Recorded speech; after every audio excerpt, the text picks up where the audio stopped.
बिस्मिल्लाहिर्रहमानिर्रहीम। अस्सलामु अलैकुम वरहमतुल्लाहि वबरकातुहू। सूरा फातिहा के बाद आमीन कहने की फजीलत। आमाल नामा से साबका गुनाहों की सयाही धोने के लिए एक बेहतरीन अमल ये है कि दौरान नमाज जब इमाम सूरतुल फातिहा को ख़त्म करते हुए आमीन कहे तो पीछे नमाज पढ़ने वाले भी आमीन कहें, इसलिए कि फरिश्ते भी उस मौका पर आमीन कहते हैं। तो जिस बंदे की आमीन फरिश्तों की आमीन से मिल जाए उसके साबका गुनाह माफ़ कर दिए जाते हैं। हदीस के अल्फाज यूं हैं कि हज़रत अबू हुरैरा रज़ी अल्लाह अन्हु से रिवायत है कि नबी करीम सल्लल्लाहु अलैहि वसल्लम ने फरमाया, जब इमाम आमीन कहे तो तुम भी आमीन कहो, क्योंकि जिसकी आमीन फरिश्तों की आमीन से मिल जाए उसके अगले गुनाह बख्श दिए जाएंगे। इब्ने शहाब रहमतुल्लाह अलैह ने कहा कि रसूलुल्लाह सल्लल्लाहु अलैहि वसल्लम भी आमीन कहा करते थे।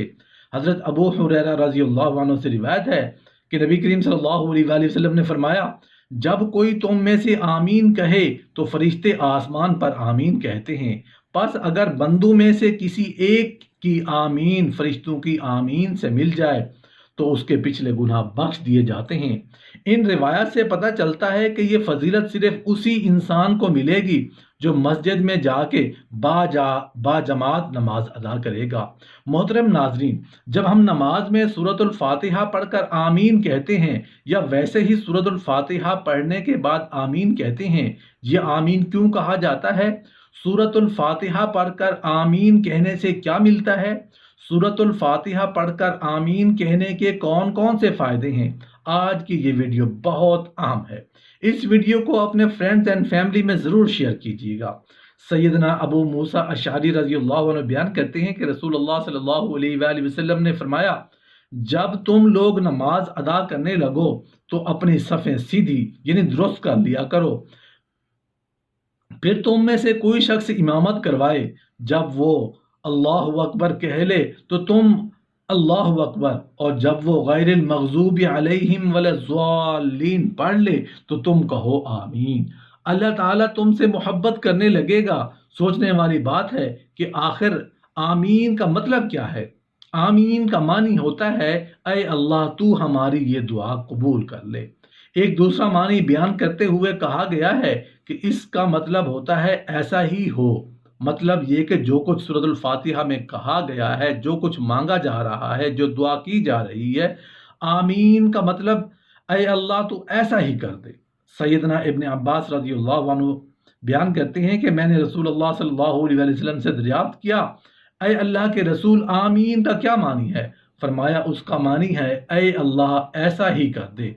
नबी करीम सल्लल्लाहु अलैहि वसल्लम ने तमाम अहले ईमान को हुक्म फरमाया कि जिस तरह इमाम आमीन कहे उसी तरह वो भी आमीन कहा करें। चुनाचे सैयदना अबू हुरैरा रज़ियल्लाहु अन्हु बयान करते हैं कि रसूलुल्लाह सल्लल्लाहु अलैहि वसल्लम ने फरमाया, जब इमाम आमीन कहे तो तुम भी आमीन कहो, इसलिए कि बिलाशुबा जिसकी आमीन फरिश्तों की आमीन से मिल गई, मुआफिक हो गई, उसके पिछले सारे सगीरा गुनाह मुआफ़ कर दिए जाएंगे। और आप सल्लल्लाहु अलैहि वसल्लम का ये भी इरशाद ग्रामी है कि जब तुम में से कोई शख्स नमाज में आमीन कहता है और फरिश्ते भी आमीन आसमान पर आमीन कहते हैं और उसमें से एक की आमीन दूसरे के मुआफिक हो जाती है तो उस नमाजी के पिछले तमाम सगीरा गुनाह माफ़ कर दिए जाते हैं। आमीन कहने पर यह बहुत बड़ी तरगीब है और इसके बहुत बड़े अजर व फजल का बयान है। फिर यह कलमा आमीन एक नहायत आसान सा लफ्ज़ है कि जिससे आसानी अदायगी की में किसी किस्म की तकल्लुफ़ नहीं करना पड़ता, मगर उस पर रब करीम की मग़फ़िरत देखिए कैसे मर्तबत होती है। हज़रत मकातिल रहमतुल्लाह अलैह कहते हैं कि आमीन दुआ की क़ुव्वत और बरकत की तलब है। इमाम तिरमिज़ी रहमतुल्लाह अलैह फरमाते हैं, इसका मानी है कि ए अल्लाह हमारी उम्मीद को नाकाम न करना। आमीन के लफ्ज़ की अदायगी में दो लुगात हैं। फ़ाइल के वज़न पर मद से पढ़ना जैसे यासीन, और दूसरा यामीन के वज़न पर कसर से पढ़ना। दोनों में से मद के साथ आमीन कहना ज़्यादा फसीह और मशहूर है। दोनों लहजों में हर्फ मीम खफीफ होगा। ہر قاری کے لیے آمین کہنا مستحب ہے، چاہے وہ نماز میں ولضالین پڑھ رہا ہو، چاہے نماز سے باہر ہو۔ نماز میں امام اور مامون سب کے لیے آمین کہنا مستحب ہے۔ جہری نماز میں امام مقتدی سب لوگ آمین اونچی آواز سے کہیں، یہی صحیح ترین مسلک ہے، چاہے جماعت میں لوگ تھوڑے ہوں یا زیادہ، حکم ایک جیسا ہے۔ مستحب یہ ہے کہ مقتدی کی آمین امام کی آمین کے ساتھ مل کر ہو، نہ اس سے پہلے ہو نہ اس کے بعد۔ نماز میں اس کے علاوہ کوئی اور مقام نہیں کہ جس میں مستحب ہو کہ اس میں مقتدی کی آواز امام کی آواز کے ساتھ ملی ہوئی ہو، سوائے آمین کے۔ باقی تمام الفاظ مقتدی کے امام کے الفاظ سے بعد میں ادا کرنے چاہیے۔ سیدنا وائل ابن حجر رضی اللہ عنہ بیان کرتے ہیں کہ رسول اللہ صلی اللہ علیہ وسلم جب نماز میں ولضالین پڑھ لیتے تو کہتے آمین اور اس کے ساتھ اپنی آواز کو بلند کرتے۔ رسول اللہ صلی اللہ علیہ وسلم کے صحابہ بلند آواز سے آمین کہا کرتے تھے کہ جس سے مسجد گونج جاتی۔ سیدنا عبداللہ بن زبیر رضی اللہ عنہ بھی آمین کہتے اور آپ کے پیچھے نماز پڑھنے والے تمام نمازی بھی سب اتنی بلند آواز سے آمین کہتے کہ مسجد میں ایک گونج پیدا ہو جاتی۔ امام عطا رحمۃ اللہ علیہ فرماتے ہیں آمین ایک دعا ہے۔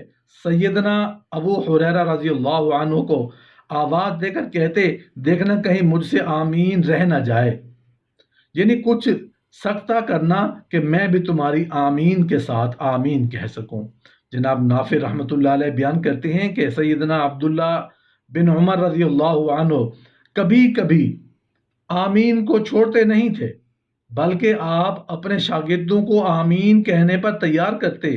میں نے ان سے اس مسئلہ میں بھی بھلائی ہی سنی، یعنی آپ کبھی بھی سورۃ الفاتحہ کے بعد آمین کہنا چھوڑتے نہیں تھے۔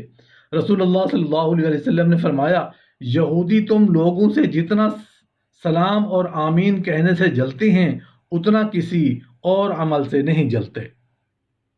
اللہ عز و جل سورۃ البینہ کی آیت نمبر 7 اور 8 میں فرماتے ہیں، بے شک جو لوگ ایمان لائے اور نیک عمل کیے یہ لوگ بہترین خلائق ہیں، ان کا بدلہ ان کے رب کے پاس ہمیشگی والی جنتیں ہیں جن کے نیچے نہریں بہہ رہی ہیں اور جن میں ہمیشہ ہمیشہ رہیں گے۔ اللہ تعالیٰ ان سے خوش رہے گا اور یہ اس سے خوش ہوں گے۔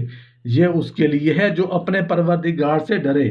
بہترین مخلوق انہیں کہا گیا ہے جو اللہ اور اس کے فرشتوں، اس کی کتابوں اور رسولوں پر ایمان لاتے ہیں اور آخرت کے دن کو اور اچھی بری تقدیر اور بعث بعد الموت کو مانتے ہیں، نیز میزان جنت اور جہنم پر یقین رکھتے ہیں۔ ان کے دل میں ایمان پختہ ہو جاتی ہے، زبانیں اس کا اقرار اور جوارح اعضاء اعمال میں اس کی تصدیق کرتے ہیں، گواہی دیتے ہیں کہ اللہ تعالیٰ کے علاوہ کوئی بھی معبود برحق نہیں اور محمد صلی اللہ علیہ وسلم اللہ کے رسول ہیں۔ جب اللہ کا ذکر ہوتا ہے تو ان کے دل ڈر جاتے ہیں اور جب اللہ کی آیت ان پر تلاوت کی جاتی ہے تو ان کا ایمان بڑھ جاتا ہے اور اپنے رب پر ہی توکل رکھتے ہیں، اور جب رب کی آیات کے ساتھ نصیحت کیے جاتے ہیں تو ان پر گونگے اور اندھے ہونے کی حالت میں نہیں گرتے، اپنی نمازوں میں خشوع کرتے ہیں اور اپنے رب کے لیے راتیں سجدے اور قیام میں گزارتے ہیں، لغو سے آراز کرتے ہیں اور جب اس کے پاس سے گزریں تو باعزت طور پر گزر جاتے ہیں، ناحق کسی کو قتل نہیں کرتے، اپنے شرم گاہوں کی حفاظت کرتے ہیں اور زنا نہیں کرتے، اپنی امانتوں اور وعدوں کی حفاظت کرتے ہیں، جھوٹی گواہی نہیں دیتے، نہ ہی جھوٹ بولتے ہیں، نیکی کا حکم اور برائی سے روکتے ہیں اور نیک کاموں میں جلدی کرتے ہیں۔